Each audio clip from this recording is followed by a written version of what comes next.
right, ladies and gentlemen, welcome back. Welcome back. We are here with Troy Isley. Troy, what's going on, brother? Thank you for joining us here live at the Win, man. How you feeling? Feeling good, man. Feeling good. You know, just ready to fight next week. I'm just thankful that you continue to choose Las Vegas for your training camp grounds, allowing us to, you know, be in there and watch you work, man. So it's next week, man. What is a fighter going through the week before the fight? Well, a lot of, you know, cutting that little last bit of weight. So, you know, really just, you know, fine-tuning everything we've been working on and, you know, cutting weight kind of. So, you know, the meals get a little smaller. How's that make you feel? Make me feel, you know, more angry, you know, with my opponent for real. But other than that, I mean, I'm used to it now. So, for sure. I've Now, been doing it for a minute. How long have you been holding camp out here in Vegas? How many camps has it been now? I've been doing camp out here since my third pro fight. Wow. So I want to say 5 now. Or no, this 6. This 6 because it's number 8. What? Sorry, I was just actually no 5. This 5. I was going to follow up and say, what is, I guess, what do you feel you get the most out of Vegas? A lot of different sparring out here. Also, like, you know, Saturdays, usually, you know, there's some fights, stuff like that. You can go to fights. There's a lot of stuff to do out here that you wouldn't be able to do in other cities. I feel like it's a boxing city, so you can still stay focused in it. And it's a lot of different work. And then at the same time, you still get that altitude work. So, you know what I'm saying? You can do mountains and stuff like that and still get the altitude. I just like it out here, honestly. I don't know why. I just like it out here. I like doing camps out here. Now, I was going to ask, you spent time in Marquette doing camp out there as well, right? Compare the two and... Oh, I mean, Marquette is a real training camp city, so it's like there's nothing out there. So like there's not even a 7-Eleven out there. It's really it's like a college town for real, but it's really like nothing out there. Ain't really nothing to do for real. So I mean, ain't really nothing to do but just lock in and focus on boxing. And I'll be out there with Coach Al. Right, Coach Al Mitchell, absolutely. Big fight next weekend. I mean, to me, anytime that they take a fight to the Garden, it's a different feel. Mm-hmm. You know, fighting under those bright lights and fighting under the Lomachenko undercard, you know, is going to be an exciting, packed event. First time at the second time at the Garden. Before June 18th. Okay. So back to back, how's that make you feel? I feel good, honestly. I like, you know, fighting at the Garden. It's close to home, and it's nothing like, you know, the Garden is, you know, the big lights. So it puts a lot of pressure on you to, you know, perform. And I've been working hard this camp, and I've been getting some great sparring. I've been looking good in sparring, and I'm ready. I got a lot of family coming out as well, so because it's close to home, so I'm ready. Who you been sparring with, champ?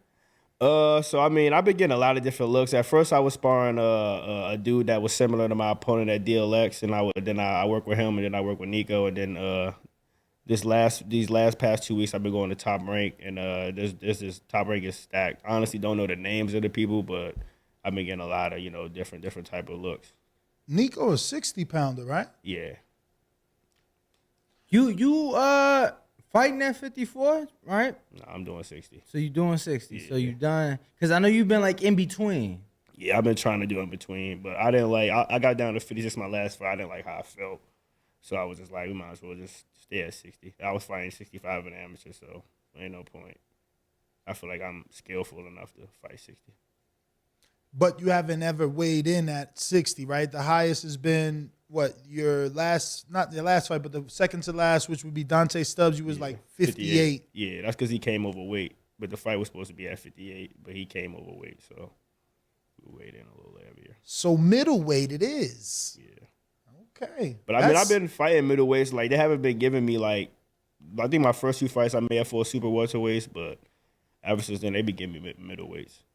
Because Top Rank never believed I was actually going to make 54. They always say you're going to fight 62. You're not making 54. And they know better, man. But they've been keeping you very busy, man. I've been loving the activity and being able to watch the growth and the trajectory of your career, man. How has that been for you to always know when you're going to fight and fighting so often? That's good. Honestly, you know, I see, you know, the growth. Even though my last fight wasn't the action or like it wasn't like a highlight reel fight, I still seen a lot of growth in like my maturity, not trying to rush, and then also staying patient. I feel like the guy was trying to really like set me up for something. So I didn't because I wasn't landing the clean shots that I landed my previous fights. I wasn't trying to rush and run into something. He caught me one time, but I still weared it off and got the dub. But honestly, I like it. That's why I wanted to go with Top Rank. I feel like they're gonna move me right and they're gonna keep me busy. Absolutely, man. And I think that's what I've enjoyed the most is because you're so active, it gives us that opportunity to connect with you. Not only, us, obviously it's a little bit, we're cheating. We know you personally, but I mean the fan, if they see you regularly on television, it's hard to forget. I feel like that phrase in life, out of sight, out of mind, is there for a reason. But the fact that you're consistently on, decent and great cards makes that all the much more better for yourself and your career, man. And you fought all over, man. Yeah, no, that's what I was gonna say, because last year you get a bubble fight, you turn pro in the bubble, then you get another fight in Vegas, then it was the Olympics. Yeah, the Olympics. So you take that break. Walk us through that moment, because for a while there you didn't think you'd be able to go to the Olympics. Walk us through that moment and having to adjust and what that was like.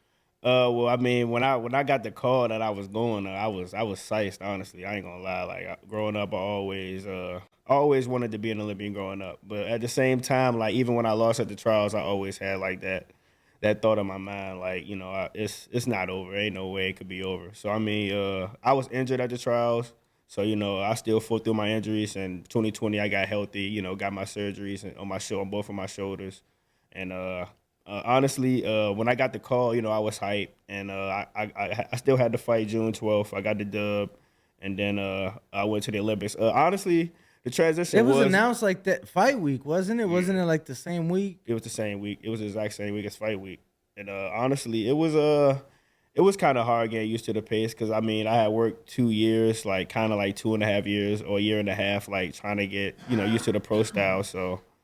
It was hard at first, and I felt like, the reason I lost my fight was because I was still, too pro-ish, honestly. I couldn't figure the guy out, like, in the first round. I didn't really figure him out till the third round. Honestly, that's when I started landing shots, but I wasn't trying to, rush or run into anything because, because of the amateur style, so, honestly. So, Troy, when was it that you went back to your old school? Because the article was published on the 25th of August, but... Yeah. I don't know if that was actually on the 25th of August. It was on the 25th of August. I went back to my elementary school. I went back in 2018, but I went, had to go back again and, show love to, my community and stuff like that. It's great. It was great, seeing the young kids, and, it was great. Do you feel any pressure? Because I feel like when people themselves are young and they're in a certain position, it can be tricky or difficult sometimes. But do you feel any pressure? Because whether you like it or not, you are a role model, and you do have kids and other young fighters looking up to you. I mean, honestly, I ain't gonna say I feel pressure, but it is a kind of little bit of pressure. I gotta always, show that I'm, doing the right thing. I gotta lead by example, and that means like doing the right thing at all times. I can't never lose focus on do anything. I got I always gotta. I was one of the first people to show them that it's a way out. So, I got to continue to do that. I can't fall off track. So I wanted you to just tell me in your own words how it felt and what was it like, because reading the article, the author makes it seem as if kids were yelling your name, high-fiving you, like they were really excited to see you back. And, I just want to know how that felt, and how do you think so many of those kids know you? Well, I mean, I was on a lot of newspapers for going to the Olympics, so that could be a reason. And honestly, I was supposed to go in June, but because of the Steelers fight, I pushed it back. I was like, I gotta get in training camp, not in June, but like in May. I gotta push it back. But honestly, Dr. Zisios, my principal, she loves me. Growing up, I was bad. So I was real bad in that school. So I got in trouble a lot. Not for like fighting a lot. I just got in trouble because of the stuff I used to say. So boxing plan like disciplined me as well as fighting. Hold on. What you used to say, Tro? Because I was bad as hell in school. What you used to say? I used to say some crazy shit, man. I'll tell y'all one story. Back in like 4th grade, I'm walking laps. This white girl laughing at me. I told her shut up before I shoot you in your head. And what the fuck? Yeah. And I knew I was in trouble because when I get in trouble in school, my dad would come to the rec like 30 minutes. Like not even, like as soon as I get there, he'll come give him like, damn.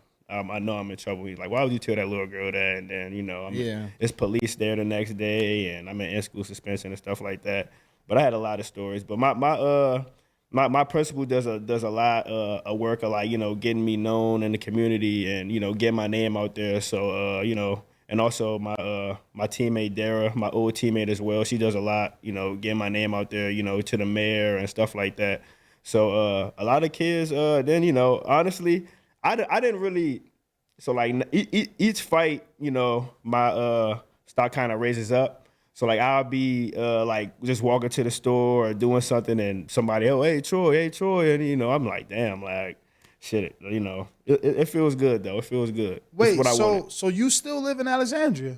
Yeah, I still live in Alexandria. Yeah. Okay, I didn't know you still live out there. Oh, yeah. So you just come out for camp? Okay. Yeah, I come out for camp, but I'm only there for 2 weeks, and then I try not to be home no longer than 2 weeks, and then I try to see family, do events, stop by my home gym, check on the kids, stuff like that, see how they doing, and just chill with family for real, and I'll catch up with some friends.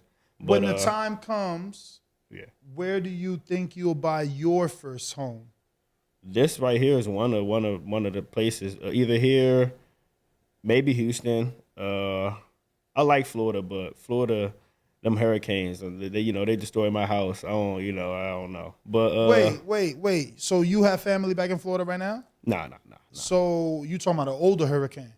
No, maybe a hurricane. Like but I'm just saying like No, because I got a house in Florida and I just lost my gate. Like one of them. It wasn't even all four. It wasn't that bad? Nah, man. Yo, people be over exaggerating. My brother been out there like 15 years, 3 houses in, and nothing.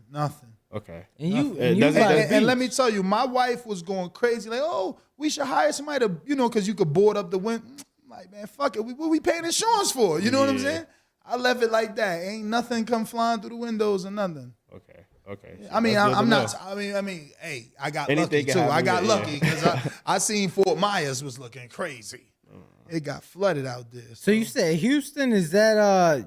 I'm assuming you've been out there. Yeah, I did training camps out there before I started going to Vegas. Okay. So with Shakur? Yeah, with Shakur at Jay Prince Gym. Mm-hmm. And I like the prices down there. They got real good prices for houses down there. So you can't nice beat square them. footage. Yeah, you can't beat that. Huge property too. Like here, some houses it's like you could high five your neighbor out the window and shit. Word. It's so close. Nah, the backyards is tough here. You got to be rich here, man. It's pretty unfair. It's pretty unfair, and it's crazy because it wasn't always like this. It changed. So it used to be cheaper back then. Way cheaper. Sure, I've only been living here like 7 years, bro. Shit's like doubled. Yeah, way cheaper. Like man. you used to be able to buy a beautiful like 1,800 square foot home for like 180,000. Bro, there was a show years ago called Flippin' Las Vegas, and that was an amazing show. Him and his wife, they were killing it out here, and they got me Googling, and prices were nothing like they're like right now. And those guys were able to divorce, remarry, make spin-off shows, and still kill it because they flip in Las Vegas so well. Wait, they got married again? Oh, yeah. So they back together? I don't think they back together. Oh, they got divorced again? No, they divorced and they got remarried with somebody else. People. Oh, with other people. Yeah, I'm pretty sure she married some rich dude. He had her beautiful, beautiful home. It's a good show. It was a good show. They definitely had amazing she had amazing interior design. Look at us over here. Nah, I love. Yo, listen, real estate, man. Nah, yeah. I ain't trying to pay no rent. Yeah, if you paying rent, you paying someone else's mortgage. You just need to remember that. But he was asking you about your first home because he feels that all boxers should move to Vegas. I feel No. I was just, wondering since I didn't know he still lived in Alexandria. So that hasn't happened yet. Like, obviously, we learned that Jared just bought one in Houston and so did Shakur. So it's like, I'm asking the kind of the same question that may happen for you. Yeah. Because I just read that obviously your mom and your sister are still out there, but it didn't say that you are. Yeah. So when you said I'm like, oh, okay. Pretty cool. But it did say that your mom and your sister try to be at all your fights. Is that true? My mom has been to every fight. Yeah, mom and dad come to every fight. Mom, dad, and sister. My sneaker. Has she missed a fight? I think only fight she missed was the second fight, the one before the Olympics. But other than that, yeah, I have a very supportive family. Growing up, I always had that support. So they always went to nationals. So they're very supportive. I feel like we asked you the Devin Haney question, but I'm gonna ask anyway. Would you have gone without your dad or your mother to Australia to get those belts the way that he had to under those circumstances? I mean, if my dad was my trainer, then well, I mean, that's a discussion we probably would have to see in the future. But I mean, in hindsight, yeah, I mean, I would honestly if I want to get them belts. Yeah, I got. Sometimes you gotta do what's like. I mean, you got. Sometimes you just gotta do it. So, how many countries has boxing taken you to? I know the games was in Tokyo, right? Yeah, so that's one. Tokyo, Kazakhstan. Oh wow. Bulgaria. What? Like 3 different parts of Germany. Ireland. Peru. Nicaragua. Damn. Honduras. Oh, this was all like on the USA team. Wow, you're like super international. I want to say that's about it. That's all I can remember. He was counting. How many is that? 8 outside of the U.S. How many of those? Oh, Amsterdam's and Netherlands too. Oh wow, you said Amsterdam and the Netherlands? Yeah, but both right next to each other. But yeah, we toured. We fought in the Netherlands, but we toured Amsterdam. Okay, that's amazing. 10 countries outside of the U.S. That's crazy. Yeah, that was like some of the best time of my life right there. Which one was your favorite? Imagine. Netherlands, Amsterdam. Really? Besides Tokyo, Amsterdam and Netherlands is probably my favorite. Yeah. Which one of those countries treated you the best? And I don't know, you felt the creepiest in, or like people were always looking at you. I don't know. Which one you didn't like out of all those? The one I didn't like was my first time in Kazakhstan. Okay, why? Cause I mean we was so it's like say it's just this one hotel and a bunch of mountains and a bunch of snow. It was like kind of like jail. And their food was nasty. I was eating cup of noodles and fruit snacks basically. It was a training camp, but it was a 2-week training camp. It was our very first time being overseas, so they didn't make us. They did it to get us used to being overseas, because that's what you're gonna have to deal with. The food might not be good in Europe and stuff like that. When you say fruit snacks, were they like real fruits, or you mean like little candy? Yeah, they was like them gummy bear candy? Nah. They was like fuck, what were they? Kind of like Welch's, but like they like the berries, or they come in like the blue. I forgot what the brand is called. But it's candy though. I wouldn't say candy, but it's more gummy. It's fruit snacks. It's fruit snacks. Yeah. So which one of those countries treated you the best? You went through the Kazakhstan. Tokyo or either Tokyo. Tokyo was probably the best because they all nice, and then it's kind of like being in the future because they so up to date on all the technology. Yeah. So it's kind of like being in the U.S. like 10 years later because they so up to date on technology. But Tokyo was probably the best, and then like I said, when I was in Amsterdam and Netherlands, they gave us money, to go shopping. We touring Amsterdam, going to the outlets, stuff like that. So probably either Amsterdam or Tokyo was probably my favorite. Y'all ain't go to the red light district? And what? Y'all was too young. Nah, yeah, we probably they ain't tell us about that. Nah, they ain't gonna tell you about it. So which one of those countries had the most appealing women? The Netherlands. The Netherlands. Really? Netherlands rubbed them the right way. I want to say that they was nice because after the fight, we had a good little crew of women after the fight. They was more than us. They was taking us out, and they was paying for our food. They was rich. Wow. Only thing we couldn't, we was about to go to their little house and stuff like that, but the coach started tripping. Like, what if they hold y'all hostage? He started calling us stuff like that. No, listen. And we was denying the call. We was like, don't answer. We got to at least get to the house. But none of y'all took that serious? What? Being kidnapped. Like the Netherlands is huge for that. Like, isn't that where all the movies is from? Like, there's even what's the movie Hostel, right? Isn't that based out there? Yeah. I think Hostel in Kazakhstan or like no. Let me see. Hostel has to be based in the Netherlands. I don't know, bro. That's like and the one with Liam Neeson when they snatch his daughter. It was too many. It was too many of us to be snatched up. But, plus y'all fighters. Yeah, but I mean, I don't know. Maybe. That's funny. All right, so I got one question here. Let me see. Where'd it go? It is from our YouTube member, Larry Smoothie says, how would you feel about fighting Truck Simpson? Did you even know that he won? He just won Saturday in Australia. Yeah. He got a knockdown, but a UD, right? Yeah, it won decision. Would you be open you to guys that must fight? know each other because you, Alexandria, and fucking he's from Baltimore. That's right there. I know Truck. Yeah, I know Truck. I mean, it'll be a good fight and good fight to make in a few years for sure. You guys have sparred ever? Oh, you have? Yeah. Has he ever trained under the same trainer as you? No. Oh. I got another one here from Profound Dreamer. He says, Mike Tyson says, desire to compete is the most difficult obstacle for a fighter. What is the biggest inspiration for maintaining your desire to compete at a high level? Feeling like there's always room to improve. Feeling like I ain't done enough yet. So feeling like my next performance could always be better than my previous performance. Yeah, I actually like that question. I don't know if you were paying attention, but we were talking about that. Just slightly different, the desire to compete. We just kind of worded it different about people that get to that world title shot, win it, then lose it, and say they know how not to lose it after they lost it. It's like, bro, you've been working your whole life, telling me your whole life. Like right now, I've been following you since you were 0-0, since you're an Olympian.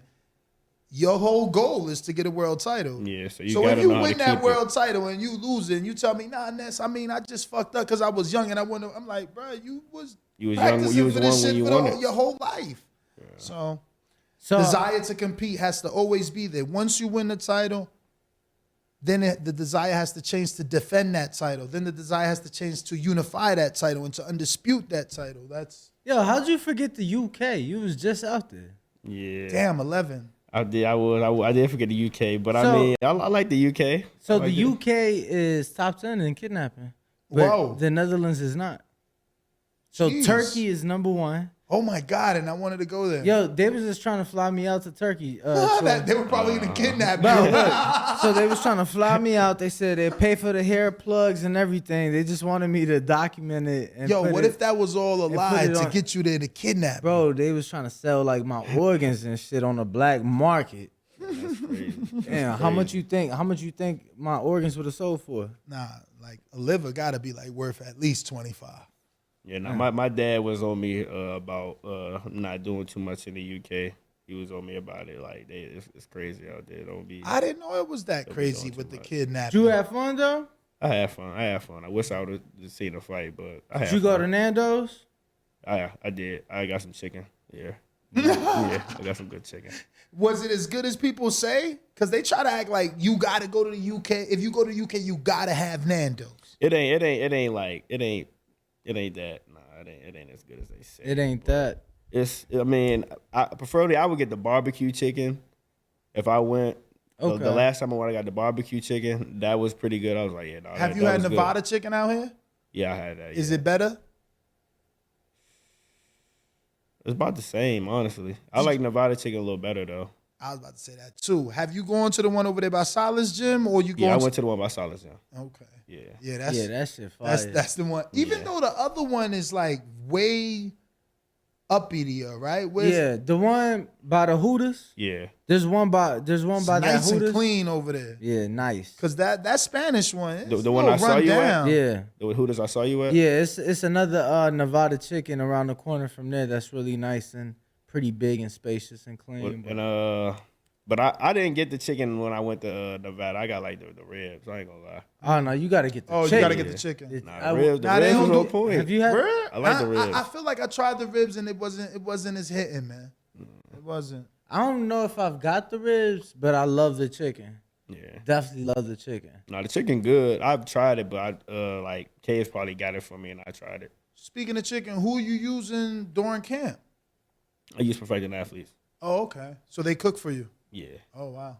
What's the menu like? Yeah, it's kind of hard to Explain? hard to explain, but there's a lot of like protein, vegetables. They make beans. They make a lot of stuff. There's a lot Do of it stuff. taste good, or is it like, damn, it's time to go to camp? It's good. It's in camp, so I mean, Okay. it's better. It's better than just eating some regular meal prep food. Yeah, I that saw- ain't seasoned. How long have you been using them? Since my second camp. Oh, wow. Second camp. That's very early. What made you go? Because, most fighters, we talk to them and then they're like 10 fights in. They're like, nah, I'm still doing it myself. Like, yeah, I cook my own food. And Yeah. why so early? What, just because of the team you're around, or? Well, honestly, I feel like I wasn't losing the weight right, and I needed a team to explain to me how to lose it right. At first, I wait till like the last minute to start like cutting weight, and it'll be a it'll be a wear and tear, but it wouldn't show fight night. But later on, if I kept doing that later on, eventually it'll show. But I just needed a team to give me the right perspective on how to lose weight, and then also eating the right training camp food, not going out to restaurants and stuff like that, eating food. Because I was in Houston, so I was eating the wrong food. Oh, you was going to turkey leg. Yeah, He hut. was getting all that soul Yo, food. he was going to the address for brunch on Sundays. Okay. Wait. So Perfecting Athletes comes to you. Well, they'll come to me so Because you said you were in Houston, now you're in Vegas. So how do you get the food? So like they'd be out there for like Swift, or they'd be out there for somebody else, and they'd be like, "Hey, Troy, we're out here. Do you need some meal preps to be cooked?" And they'll make some breakfast, some lunch, and some dinner meal preps for me to to eat and stuff like that. So and then I'll just go pick them up. Okay. Yeah, no, I see a lot of people. How'd you get hip to that particular company? Uh, Why them over so many other people out here? Honestly, I didn't do my second camp in Houston. The second camp was the Shakur and Nalakina fight, and we partnered with Bomac and them for that camp. So Pauline and them were around Bomac and them at first, and she's working with Bomac, Kenny, and Shakur and all of them. And Kay was just like, "Hey, we're just gonna start using them. We're gonna start working with Perfecting Athletes," and that's kind of like how it happened. We were in Colorado. Okay. So Fight the Fight, how do you feel it's helped, and what do you feel has changed and you've learned? It gets easier and easier to make weight each fight. Honestly, my first 2 fights, I would have to wear a sauna suit. I'd be like maybe 10 pounds over the night before weigh-ins and stuff like that. So, I'd be like 10 pounds over like the way before. It would just be like I would really have to like lose the weight. It's like now I could just take it. I'd be like 2 or 3 pounds over maybe the day before, and I could just take a bath and I'd be good after that. So the weight is getting lost easier. So it's not like I'm killing myself to really make that weight. For sure. I believe you've sparred Adames once, right? Yeah, I sparred Adames once last camp. What did you think of his performance? Did you think it was going to look like that? Because if you was just in there, Yeah. Oh, you did think that. I didn't think it was gonna look like he was gonna do that like that early, but I mean I thought he'd dominate, dude. I But thought he would. you thought knockout. Yeah, I thought knockout. Yeah. What the fuck did I miss, bro? It's because he was in Mexico. Like when I seen him, he looked like he was getting tired. Adames? Yeah. Okay. So I didn't think, bro, he was explosive and Oh yeah. A lot of the times, I ain't gonna lie, when the fighters start cutting down on that weight, the energy level goes up. So how late in camp was it? Was it late in camp? I don't know. I gotta have to start asking. All right, but I mean, or maybe he was just getting into camp, but I ain't gonna lie, like when I'm getting down that way, my energy level is at. So it's like you feel me? So I can see what you're saying. Yeah, he looked sensational. Yeah? He looked good. He looked real good. He looked real good. Yeah. At least I'm gonna be honest, cause I just didn't expect it. I'm like, he gonna win by decision, And then then we were told some things, We were told he was putting hands on people for this camp, so I'm like, Yes. Yeah. Yes. Which is crazy because you want to tell him so bad and realized you can't. Oh man. Not Off on air. it. Off air. But Troy, definitely we got more? let me refresh. Let me see if anything came in. Yo, so what'd you get from Hooters that day? I'm just curious. I got some wings that day. Okay. Yeah, I got some wings. I was in the mood for some wings. Wait, so during camp? This was like maybe like 6 was weeks like- out. Yeah, No. But that means that the diet plan works well if it allows you to, do certain things. I was gonna say this was at least a month ago. So. Yeah. Oh, so it's beginning of camp. We had some time. It wasn't at the beginning of camp because I was in camp. I got in camp maybe like the mid-September, but I was in Michigan with Coach Al. So I was been in camp. It's just I got out here at the beginning of Vegas camp, basically. I got 2 questions. One of them looks like they don't know you've moved up, but we'll start with New York Bullet, who says, "What's good, champ? If you were able to have a fantasy fight with any fighter of your choice, who would it be? Blessings." Probably a fight with Canelo in the future. That would be big for sure. We got Brandon in Houston that says, "Let's say boxing had a WWE style stipulation match and you were in an I retire match where the loser had to retire. You were given 3 choices of opponents: Tim Tszyu, Sebastian Fundora, Brian Castano." Damn. I retire fight. So Castano, Fundora, and Tim Tszyu. Those are all tough ass fights. Right. Yo, Chan, you ain't see Terrell Gachet just sit fucking Tim Tszyu down, Tim Tszyu on his ass. but he got up. That He showed got that up. showed No, that Ryan Garcia adversity. So But you think Terrell hitting like Troy? Troy, you hitting harder than Terrell? I'm gonna cheat and give you my answer.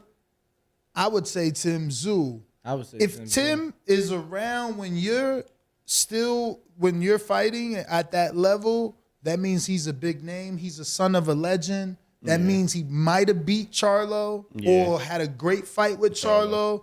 So Tim would be the biggest money fight. I ain't gonna say that Sebastian can't steal that. He's what? Half Mexican and half Cuban. yeah. He on He's TV. just too nice. Yeah, seeing you too nice. Yeah, right? both nice. You need A somebody. villain. Yeah, somebody got to be the bad guy. So Sebastian, that's too much. Tim Tszyu, he kind of too nice too. So But honestly, Troy, you got what the you should country rivalry yeah, though. but that's what you should do. Yeah. Devin just came whooped on the other countryman. I'm gonna come whoop on you, and then you pull the Bernard Hopkins in he Puerto smacked the Rico. flag, You grab the flag, and you throw it Jesus. on the ground. He's getting And excited. You throw He's it on getting the ground, Troy. excited. That's what you can't have too many nice people. I got you. All right, We so gonna I have to guess we'll be- take Tim Tszyu. Yeah, we're gonna have the PJ on standby to get up out from down under. Oh man. No, I would like that. The Tim Tszyu fight. Yeah, that's a good fight, and I'm sure he's gonna try. How do you think he does against Charlo? That's what I was gonna say. I'm sure he's gonna put up a good fight versus Charlo. I don't know. I ain't gonna lie. I don't know. I gotta see. So J.R. Toke says, how would he feel about fighting Fundora, as Fundora doesn't really use his reach? Yeah, but that's He because fight he's on good the at the inside. inside. Yeah, he got a good inside game. You got to watch out for them uppercuts. Word. But honestly, I feel like that would work towards my way because I like to throw a lot of body shots, and I will place my shots. I throw the right shots, and I throw them at the right. I place them right, basically. So it would be a good fight, but it still would be it would lean towards my way. I feel like, but it'd be a good fight. Got to chop that tree down. So how long have you been working with Coach Flick? Coach Flick, I've been known Flick because I used to go to Herd camps and spar with Herd. So, but Flick, I want to say, I've been working with Flick since 2020.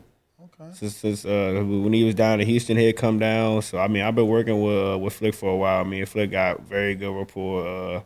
He's a voice that you know, he has a good voice, and he has a voice that makes he has the voice that that makes you push. He's one of the people that that can get say, all right, come on, Troy, and he can get me to focus in and lock in and push. But I like working with Flick for sure. That's my guy. And also I ain't gonna he'll lie, let you know too when if you're not doing good, or he'll let you know. He'll keep it 100. He not no fucking yes man. He gonna let you know like you ain't looking good, bro. Like you gotta get that shit together. He gonna let you know, and that's what I fuck with too. Now that I think about it, I think Castaño would be huge. Those Argentinians talk mad shit. I was there when they fought the first and the second time, and the first time that brawl broke out at the weigh-in because them Argentinians serious. Yo, and he's I think he the most beatable. Like I feel like the way Charlo placed those body shots in the second fight, like his assistant coach and Juan Guzman was showing footage of them working on that in training and how easy it was for him to apply that in the fight. So I think that's another good former world champ you could put hands on.